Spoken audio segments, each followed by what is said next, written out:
Right before it reaches the tree, it explodes from a gunshot. The gunshot sends off several car alarms. A middle-aged housewife runs out of her house and starts to scream at Gregory McMichael, who enjoys shooting squirrels around the neighborhood. He likes walking around his neighborhood with a rifle, checking for rodents. He's been doing it for years. It's a way to release stress. It's also illegal. McMichael mumbles something and scurries back into his house. Gregory McMichael is the chief investigator for Brunswick District Attorney Jackie Johnson. Gregory wore glasses, had a gray goatee, and was starting to go slightly bald. He's a family man with a wife, a 30-year-old daughter named Lindsay, and a 34-year-old son named Travis. Professionally, Gregory started working for Glenn County in 1982, but he would resign from his position in 1989. He decided to take a job with the Department of Natural Resources. He was then hired to work for the district attorney's office in November of 1995. He's still there now. Gregory grabs a beer, but before he can take a sip, he is called away to help out with an investigation. A young man was seen running through the school parking lot during a high school game. Glenn County School's Chief of Police, Rod Ellis, tried to get him to stop, but the young man kept running. So they chased him to the back of the school, where the other officers helped to apprehend him. As they took him down, a .380 caliber semi-automatic handgun slipped out of the teen's pants. Once the gun hit the ground, everyone panicked. The cops had to calm everyone down, especially the young man, who was still being aggressive. In fact, 2 of the cops suffered minor injuries. Apparently, a parent saw the young man with the gun and called the cops, which is when the altercation began. The cops are relieved he never made it inside the gym. Not a student. This was trespassing. He was charged as a first offender with carrying a weapon on campus and several counts of obstructing a law enforcement officer. That young man was Ahmaud Arbery. That got him 5 years of probation. This was the first time Gregory and Ahmaud would meet.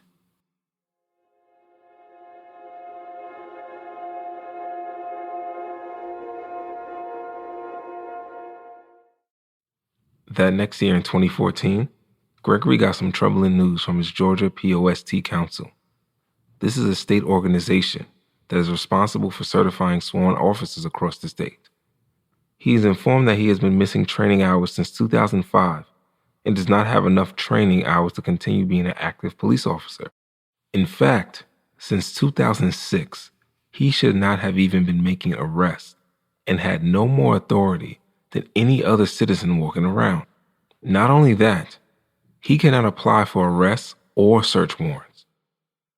Gregory must complete an application for a waiver of training hours by May 8th, along with a $400 application fee, and appear before the council on June 10th to request a waiver. If the waiver is not given, he could be suspended. If that happens, he loses arrest powers and has to hand over his badge, gun, and his vehicle. Needless to say, he needs that waiver. It will allow him to keep his job with the DA while getting proper certification. McMichael would eventually submit an application for a waiver. He wrote that the reason he had fallen behind in his training hours from 2005 to 2010 was because of some personal hardships he had encountered. He had suffered 2 heart attacks, depression from one of the heart attacks, surgery to remove part of his colon. His wife got cancer, and as a result, they had severe medical bills. And as a result of that, they had to file for bankruptcy. District Attorney Johnson spoke in front of the council, giving an impassioned yet slightly embarrassed speech on his behalf. After some more politicking from District Attorney Johnson, Gregory was approved for a waiver.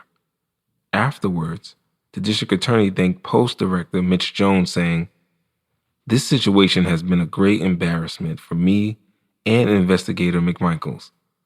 It has negatively impacted my office, and I have taken measures to make sure this doesn't happen again. Please accept my sincere apology." Beyond all the other negative consequences that came from Gregory McMichael not getting the proper training, he also missed out on training regarding de-escalation. This is training to prevent a situation from getting out of hand. Training to prevent a deadly encounter.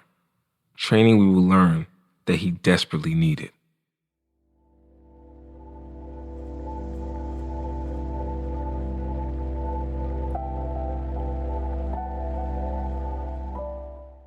What Was That Like is a true story podcast like you've never heard before. These are clips from a few past episodes. There is a man standing in front of me in my bedroom. My friend has been shot. I'm literally inside the river, and I'm inside my car. He had told me multiple times that he was going to set himself on fire. If you say my name or try to look at me, I'm gonna kill you. And he was just sobbing. He said, Mom, tell me you're gonna be okay. And I jumped on the hood of the car and I held on. And I looked into the garage and he was hanging from the rafters. I had somebody standing on my neck. He's better to me dead. I want him dead. Real people in unreal situations. Find it on your favorite podcast app or at whatwasthatlike.com.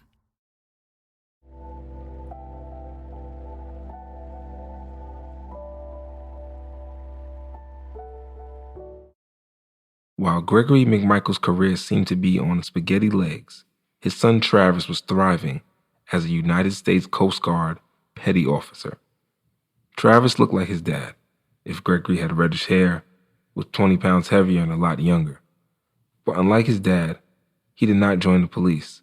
Travis James McMichael knew he wanted to follow his father into public service, but being a cop just didn't quite fit him. He joined the Guard in 2007 because he always loved being on the water. It was one of the two reasons that he loves being in the Coast Guard. And on August 28th, 2014, it all came to a head. As they sped through the waves on a 45-foot rescue boat, Travis's only concern was the elderly couple who was in danger of drowning. The wind and heavy rain made it difficult to see more than 100 feet.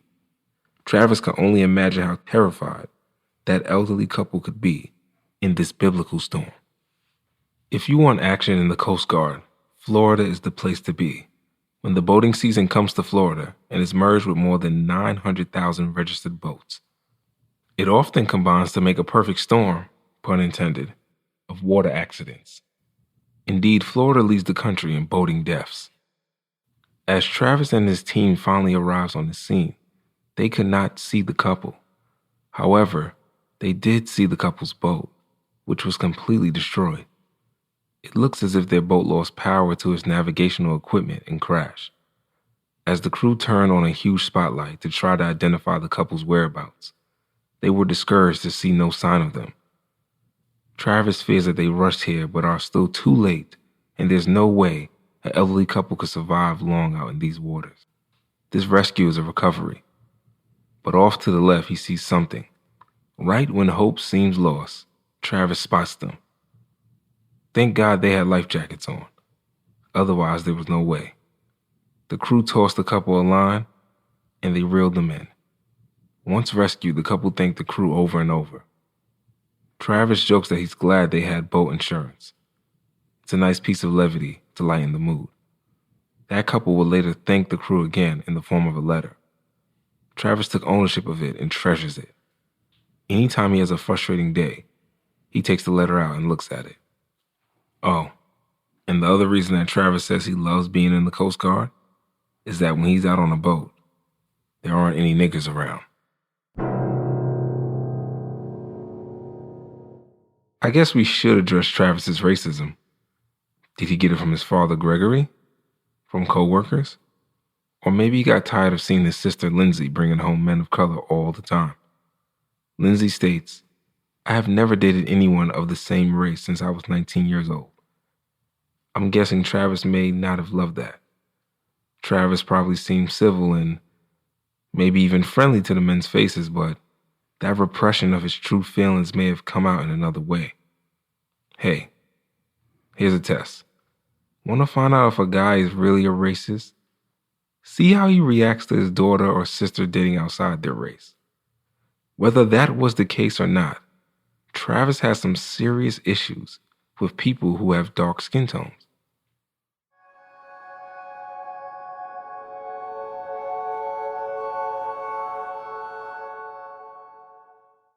In November of 2017, Ahmaud was sitting in his gold Toyota Camry in a Brunswick, Georgia municipal park and rapping to himself. It was his one day off from the aforementioned Blue Beacon, and he was just trying to enjoy some downtime. Suddenly, he is startled by a loud knock on his window. He is then confronted by Glenn County Police Department Officer Canego. Canego says he stopped him because he was in an area known for drug activity. With a sigh, Ahmaud reluctantly leaves his car. Once his ID is run and he is checked for weapons, Ahmaud tells Canego not to touch him. The officer says he's not searching him. He's just checking him for weapons. I'm pretty sure that's the same thing. The cop then admits Ahmaud has no warrants, but he's nervous because Ahmaud keeps coming up on him and it's making him nervous. So, backup was called. The officer apparently felt threatened, although he was the aggressor. The officer now wants to look in his car, but Ahmaud, knowing his rights, refuses. Regardless, once backup comes, Ahmaud's rightful indignation gets him tased. Actually, the geniuses in this police department can't figure out how to tase him. Ahmaud is then freed but told he cannot take his car because his license is suspended. Was this good police work or the actions of a poorly trained, overly aggressive police department? Keep listening, and the answer will become academic. At this point, it might be fair to say Ahmaud lost his way. He is still trying to find his future and currently lives with his mom, Wanda Cooper Jones. They have a great relationship. If she needs furniture moved or anything electrical repaired, he was her answer. He was rewarded with an endless supply of home-cooked meals and advice. They especially had a great time on Mother's Day, 2016. It was also Ahmaud's birthday, so they simply exchanged gifts for each other. Wanda was a patient woman and was willing to let Ahmaud figure things out while he stayed with her. But his mom set a clear standard that if Ahmaud had time to jog, then he had time to work. He ended up working at McDonald's briefly. He later accepted a job with his father, Ahmaud Arbery, at his truck washing and landscaping business, where he currently works. The better to see you with, my dear. Both father and mother have worked hard to make sure Ahmaud and his brother, Marcus Jr., do not end up subjects of true crime podcasts like this. In fact, his mother remembers having a long conversation with Ahmaud about Trayvon Martin and how he was murdered by the cowardly George Zimmerman. They discuss what he should and should not do if he ever finds himself in a similar situation. However, this was not like dealing with the police. With them, at least there were specific actions he could take to lessen the likelihood of his demise. But when it comes to a vigilante, what are the rules? His dad simply warned him to be careful and always to be aware of his environment and don't take unnecessary and absent-minded risks. But sometimes it felt like these conversations with Ahmaud went in one ear and came out the other. And here's the proof. A month after the incident at the park, Ahmaud and a couple friends took a trip to Walmart, and then Ahmaud would later get caught trying to steal an $800 65-inch television from Walmart on December 1st, 2017. When stopped by cops, he initially denies, but later confesses. He was charged in 2018. This extended his probation.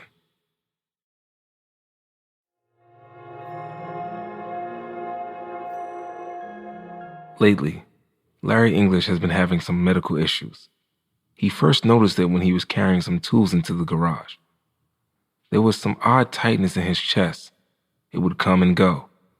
And then a couple months later, there was a sharp pain in his left arm. Just the left arm. Turns out Larry has a heart condition. Now there are many things you can do to improve this condition. You can eat a healthier diet, get on medication, or maybe have surgery. Another way to combat heart illness is to lessen your daily stress. Maybe take a vacation, or even build a vacation home.